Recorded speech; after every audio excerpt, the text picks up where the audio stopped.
ভালোবাসার জয় হতে না হতেই কেন উজিকে মৃত্যুর কোলে ঢলে পড়তে হল? এর পিছনে কি নিজের বোনের হাত?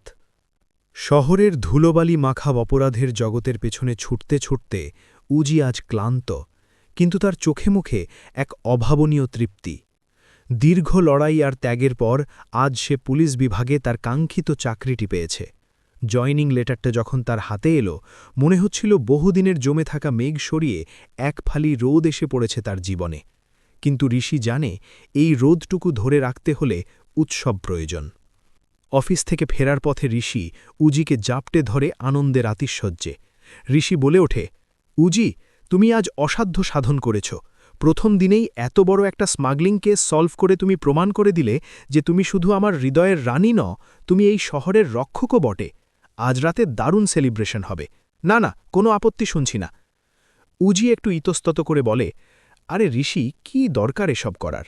মা তো এখনও আমাকে মেনে নিতে পারছেন না। এই অবস্থায় উৎসব করা কি ঠিক হবে? পাশ থেকে ঋষির বোন খেয়া চট করে উজির হাত ধরে ফেলে। তার চোখে দুষ্টমি আর ভালোবাসা। সে বলে, বৌদি ভাই, আজকে তুমি কোনোভাবেই বাড়ি যাওয়ার নাম করবে না। তুমি আজ আমাদের এখানেই থাকবে। আর মাকে রাজি করানোর দায়িত্ব আমাদের। তুমি জানো না, মা ভেতরে ভেতরে তোমাকে কতটা শ্রদ্ধা করেন। ঋষিও সুর মেলায়, একদম ঠিক।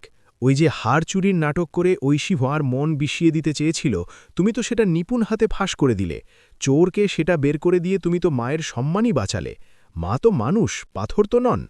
আমি নিশ্চিত তোমার এই সততা মায়ের কঠিন মনকেও গলিয়ে দিয়েছে। তুমি তো সব জয় করতে পারো, একটু বিশ্বাস রাখো নিজের ওপর। উজি মৃদু হেসে বলে, মা যদি থাকতে না দেন, আমি কিন্তু এক মুহূর্তও থাকব না, আগে থেকেই বলে দিচ্ছি। এদিকে বাড়ির অন্য প্রান্তে মেঘ জমেছে ঐশীর মনে। তার চুরির পরিকল্পনা ব্যর্থ হওয়ায় সে এখন সবার চোখে অপরাধী। খেয়া রান্নাঘরে উজির প্রশংসা করতে করতে মাকে বলছিল, মা, তুমি ওই হাড়ের ওপর অত টান রেখো না। তুমি তো জানো, বৌমনির ওসবের প্রতি কোনো লোভ নেই। দিদিভাই যেটা করেছে সেটা অন্যায়। কেন তুমি শুধু শুধু বৌমনিকে ভুল বুঝছিলে? উজি সেখানে প্রবেশ করে মৃদুস্বরে বলে, খেয়া, শোনো, ঐশীকে আমি দোষ দিচ্ছি না, কিন্তু একটা কথা বুঝতে হবে, অন্যের জিনিসের ওপর নজর দেওয়া কখনোই শুভ বুদ্ধির পরিচয় নয়। মা ওই হারটা তোমার জন্য রেখেছিলেন, সেটা আত্মসাৎ করার চেষ্টা করা মানে পরিবারের বিশ্বাস ভেঙে দেওয়া। শোভাদেবী, ঋষির মা, এতক্ষণ পাথরের মতো বসেছিলেন। তিনি জানতেন উজি ঠিক বলছে। তার নিজের মেয়ে ঐশী ছোটবেলা থেকেই সব পেয়ে এসেছে, তবুও অন্যের প্রতি তার ঈর্ষা কমেনি। শোভাদেবী দীর্ঘশ্বাস ফেলে ভাবেন, উজি হয়তো এই বাড়ির আসল যোগ্য গৃহবধূ। এরই মধ্যে উজির বোন নিশার ফোন আসে। নিশা আর উজির সম্পর্কটা বরাবরই অম্লমধুর।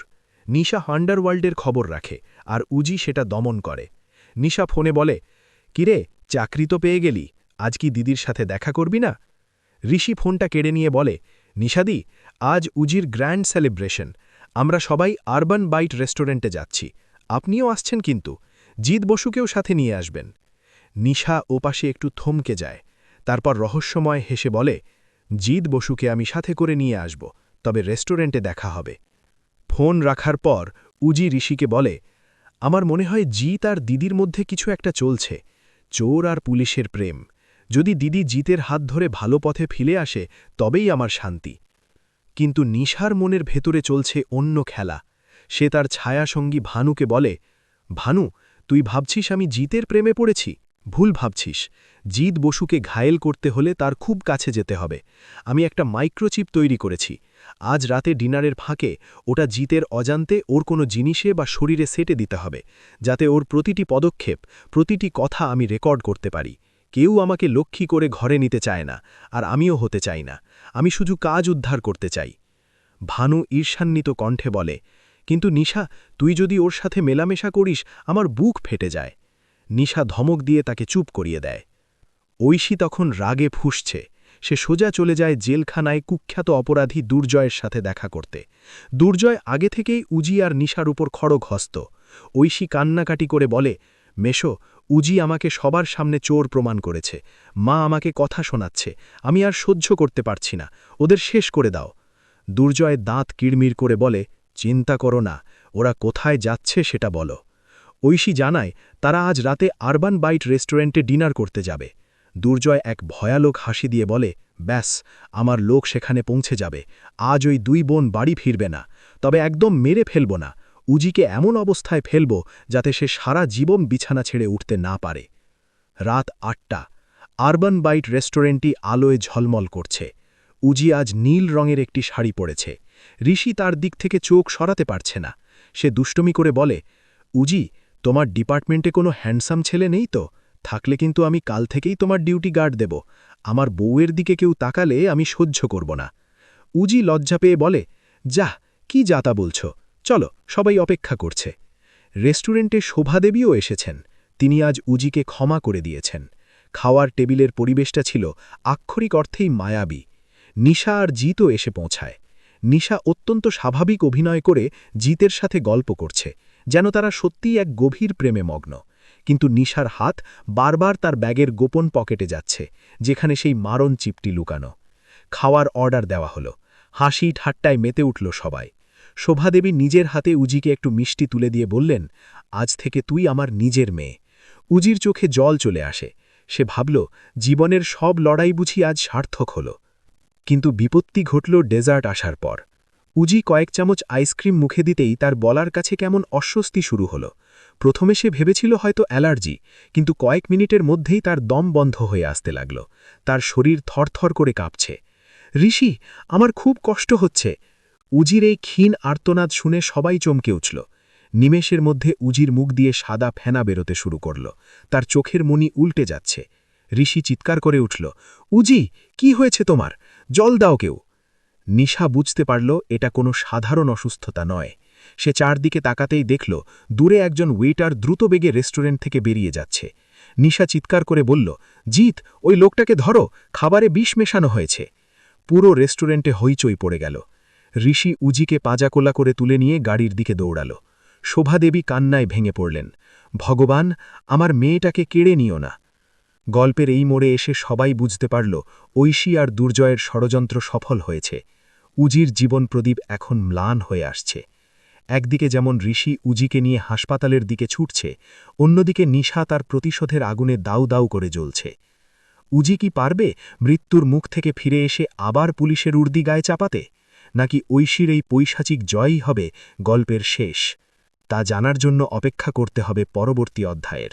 ঋষি উজিকে নিয়ে হসপিটালের দিকে পাগলের মতো গাড়ি চালাতে থাকে, আর উজির মাথাটা নিজের কোলে চেপে ধরে বারবার বলতে থাকে, উজি, তোমার কিচ্ছু হবে না, তুমি চোখ খোলো। অন্যদিকে নিশা আর জিত সেই ওয়েটারকে ধাওয়া করে রেস্টুরেন্টের পেছনের গলিতে ধরে ফেলে। নিশা রাগে অন্ধ হয়ে লোকটার কলার চেপে ধরে জানতে চায় কে তাকে এই কাজ করতে বলেছে।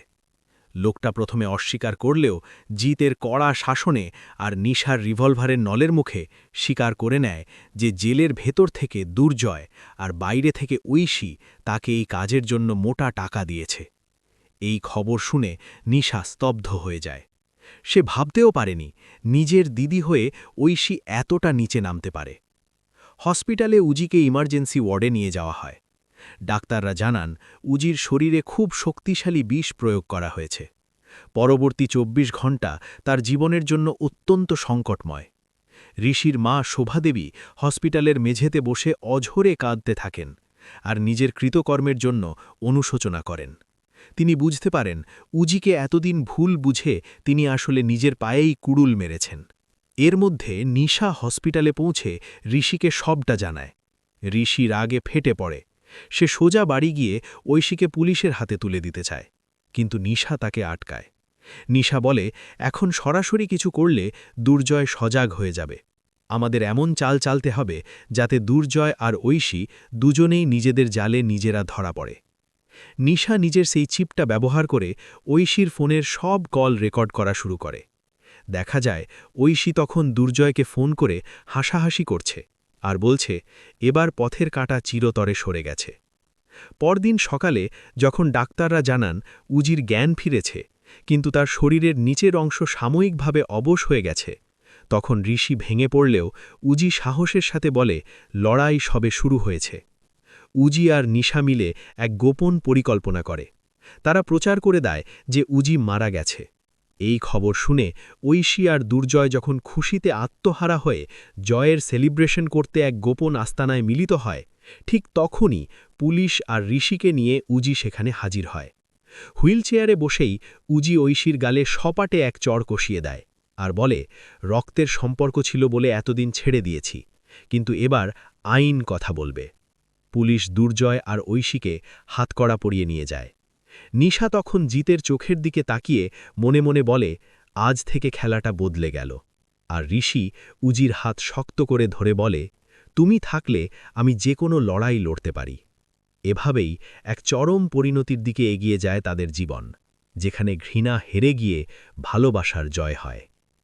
আপনার কি মনে হয়, ঐশীর মতো বোনকে কি কখনোই ক্ষমা করা উচিত?